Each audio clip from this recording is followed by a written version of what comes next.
सरकार नीट पर high level committee बनाएगी। मरकजी वजीर तालीम धर्मेंद्र प्रधान ने कहा है कि स्टूडेंट्स के मफाद को ध्यान में रखा जाएगा, साथ ही कसूरवारों पर सख्त से सख्त कार्रवाई की जाएगी। वहीं गिरफ्तार किए गए मुलजिमीन ने पुलिस के सामने जो बयान दिए हैं उससे कई चौंकाने वाली जानकारियां भी सामने आई हैं। मुलजिमीन ने अपने बयान में कबूल किया है कि नीट पेपर लीक हुआ था और इस बीच नीट लीक के मास्टरमाइंड संजीव मुखिया सहित 14 मुलजिमीन की जमानत पर सिविल कोर्ट में सुनवाई होगी। इससे पहले जुमेरात को सुनवाई के दौरान सुप्रीम कोर्ट ने मरकजी हुकूमत और एनटीए को नोटिस जारी कर जवाब तलब किया। जराये के मुताबिक ईओयू के एडीजी नैयर हसनैन खान दिल्ली आएंगे। वो नीट पेपर लीक मामले में जांच की रिपोर्ट वजारत तालीम को सौंपेंगे।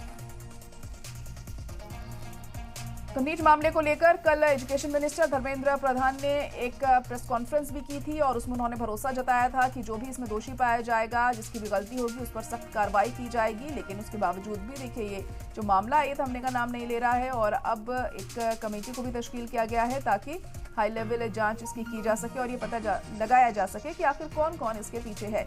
तो नीट पेपर लीक के मामले में मुजाहिरों और एहतजाज के बाद अब मरकजी हुकूमत भी एक्शन मोड में आ गई है, क्योंकि ऑपोजिशन की तरफ से भी बार बार सवाल उठाए जा रहे थे कि आखिर ऐसी गड़बड़ी क्यों देखने को मिली है। सरकार नीट पर हाई लेवल कमेटी बनाएगी, ये बात कल धर्मेंद्र प्रधान ने साफ कर दी है। प्रेस कॉन्फ्रेंस उन्होंने की और इस बात का भरोसा दिलाया है कि जल्द से जल्द दोषियों पर सख्त कार्रवाई की जाएगी, क्योंकि बार बार तमाम स्टूडेंट्स के जरिए ये सवाल उठाया जा रहा था कि एजुकेशन मिनिस्टर इस मामले में कुछ नहीं कह रहे हैं, जिसके बाद उन्होंने कल प्रेस कॉन्फ्रेंस करके भरोसा जताया है स्टूडेंट्स को कि वो अहम कदम इस दिशा में जरूर उठाएंगे। स्टूडेंट्स के मफाद को ध्यान में रखा जाएगा, साथ ही कसूरवारों पर सख्त से सख्त कार्रवाई यहाँ पर की जाएगी। गिरफ्तार किए गए मुलजिमीन ने पुलिस के सामने जो बयान दिए हैं उससे कई चौंकाने वाली जानकारियां भी सामने आई हैं। मुलजिमीन ने अपने बयान में कबूल किया है कि नीट पेपर लीक हुआ था और इस बीच नीट लीक के मास्टरमाइंड संजीव मुखिया सहित 14 मुलजिमीन की जमानत पर सिविल कोर्ट में सुनवाई होगी।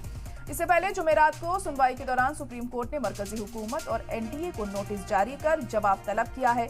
जराये के मुताबिक ईओयू के एडीजी नैयर हसनैन खान दिल्ली आएंगे। वो नीट पेपर लीक मामले में जांच की रिपोर्ट वजारत तालीम को सौंपेंगे और इस रिपोर्ट के सौंपने के बाद क्या कुछ करा जाता है एजुकेशन मिनिस्टर की तरफ से, ये यहाँ पर देखना बहुत अहम हो जाएगा, क्योंकि जो स्टूडेंट्स हैं उनका गुस्सा अभी भी थमा नहीं है। भले ही भरोसा जरूर जताया गया हो वजारत तालीम के जरिए कि हम अहम कदम उठाएंगे, लेकिन नाराजगी अभी भी बरकरार है, क्योंकि तमाम बच्चों का जो मुस्तकबिल है वो अधर में लटका हुआ है नीट पेपर लीक मामले को लेकर। इसी वजह से जगह जगह एहतजाज हो रहे हैं, मुजाहिरे हो रहे हैं इसके खिलाफ कि आखिर ऐसी लापरवाही कैसे देखने को मिली है, पहले ही एहतियात क्यों नहीं बरती जाती है, पहले ही क्यों सही तरीके से फुल प्रूफ तरीके से इस तरह के एग्जाम नहीं करवाए जाते हैं।